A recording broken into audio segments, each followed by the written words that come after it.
నీళ్లు రాక ఎంత బాధపడుతున్నారో గ్రామాల్లో, ఈ గ్రామంలో ఉండే వాళ్ళకి బాగా తెలుసండి. మాకు ఈ ముఖ్యమంత్రి చంద్రబాబు నాయుడు గారు ఈ రిజర్వాయర్ కట్టించిన తర్వాత ఎన్నో చెరువులు నిండుతున్నాయి, ఎన్నో చెరువులకు నీళ్ళు వెళ్ళాయి.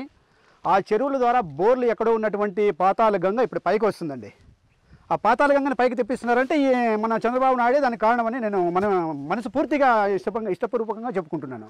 ఎందుకంటే ఇట్లాంటి డ్యామ్లో మేము నీళ్ళు చూస్తామని మేము ఎప్పుడూ అనుకోలేదు. కానీ అట్లాంటి నీళ్ళు ఇప్పుడు ఇక్కడ తెప్పించినాడు. ఈ నీళ్ళు చెరువులకు వస్తున్నాయి, పల్లెలు అభివృద్ధి అవుతున్నాయి. పల్లెల్లో చాలామంది వలస వెళ్ళిపోతున్నారు. ఎందుకు? నీళ్ళు లేని కారణంగానే వలస వెళ్ళిపోతున్నారు. చాలామంది ఇప్పుడు పల్లెల్లో ఎక్కువ శాతం ఏముంటాయంటే గొర్రెలు, మేకలు, ఆవులు ఇట్లాంటివి ఉంటాయి. కానీ అక్కడ గడ్డి లేకపోతే అవి బ్రతికేదానికి కూడా జీవనాధారం లేనేలేదు.